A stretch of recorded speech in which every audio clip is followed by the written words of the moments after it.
Hey there and welcome.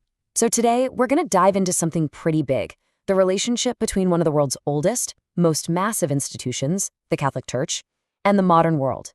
It's really a story of how an ancient, 2,000-year-old tradition grapples with constant, and I mean constant, change. And look, when I say massive, I'm not kidding. There are about 2.4 billion Christians on the planet, and roughly half of them are Catholic. That's over a billion people. So how this one institution adapts, or decides not to, well, it has this huge ripple effect across a massive slice of humanity. And that really gets us to the heart of it, right? It's the central question we're asking today. How on earth does an organization built on literal millennia of tradition and doctrine and hierarchy even begin to navigate the fast-paced, ever-changing world we all live in now?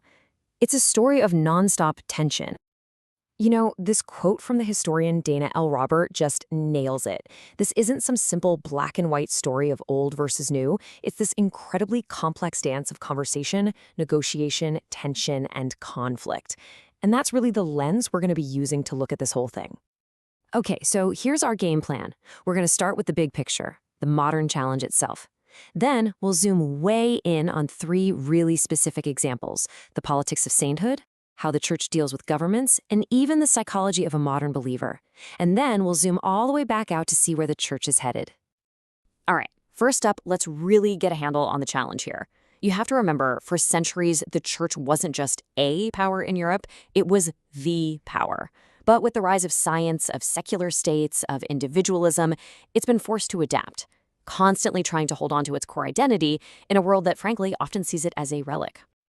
Okay, let's zoom in on our first deep dive, sainthood. Now, you might not think of saints as a modern concept, but to really understand the modern church, you have to go back to the 17th century. This was a critical moment when Rome started to strategically change what it even meant to be a saint. So to get what's happening, you have to understand the historical backdrop, which is the Counter-Reformation.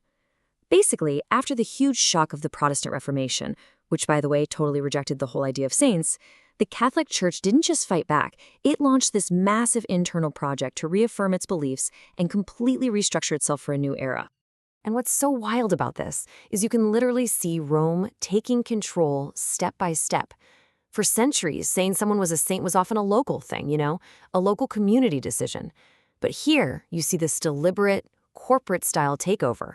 The Council of Trent says, yep, saints are still a thing.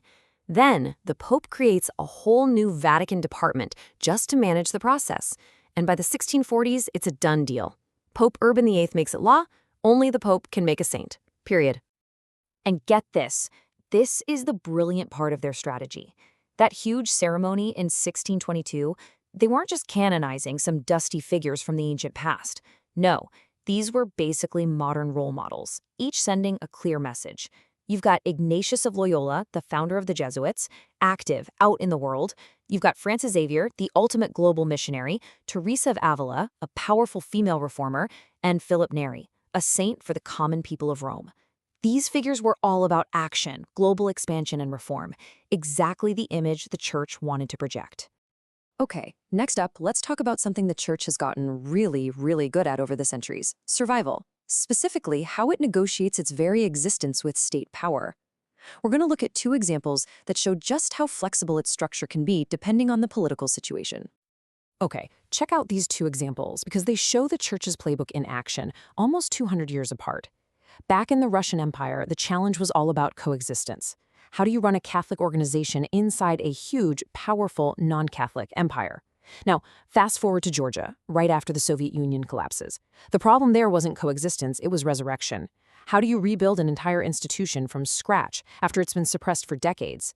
In both situations, the church had to be a clever political player, literally changing its own structure just to keep going. All right, now we're going to zoom in as far as we can go. We've talked about the institution, now let's talk about the individual. And for that, we're going to Poland, which is kind of a perfect laboratory for studying what faith looks like today. So Poland is this super interesting case study. Why?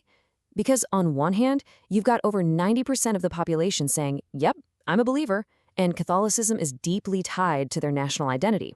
But on the other hand, fewer and fewer people are actually going to church every week. People are becoming what some researchers call culturally Catholic. And that's the reality for a lot of people in the modern world. So to dig into this, researchers use this idea called spiritual well-being, or SWB for short.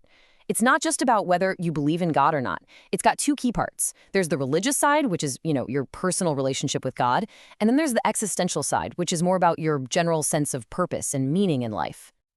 And what they found is pretty fascinating. For people in Poland, having a higher sense of spiritual well-being is clearly connected to better mental health, more life satisfaction, less anxiety, that kind of thing. But here's where it gets nuanced. The religious part, that connection to God, seems to affect the big picture judgments you make about your life story. Meanwhile, the existential part, that sense of purpose, is more tied to your day-to-day emotions, your mood, and your anxiety levels. It just goes to show that fate isn't one single thing. It works on us in these different, complex ways. But here's a really interesting little discovery they made. The researchers found that standard psychological questions that are worded negatively, like, I don't feel support from God, they just didn't work properly. And what that suggests is that for a lot of modern believers, having doubts or struggles isn't a simple on-off switch of I believe or I don't. It's a much more complex internal experience than just a lack of faith. Okay, so for our last section, let's pull the camera all the way back out. We've looked at the institution, we've looked at the individual. So where is the global Catholic Church actually heading in the 21st century? And this quote right here, it points to maybe the single biggest transformation happening in Catholicism today. For most of its history, the Church was, at its core, a European institution. That is just not true anymore. Today, its center of gravity has decisively shifted south. The future of the Church isn't being written in Rome or Paris anymore. It's being written in places like Kinshasa, Manila, and Sao Paulo. And so we're left with this huge open question. As the Catholic Church becomes more and more centered in Africa, Asia, and Latin America, how is that going to change it? How will it change its priorities, its theology, its relationship with the modern world? That right there is the next chapter in this 2,000-year-old story, and it is being written as we speak.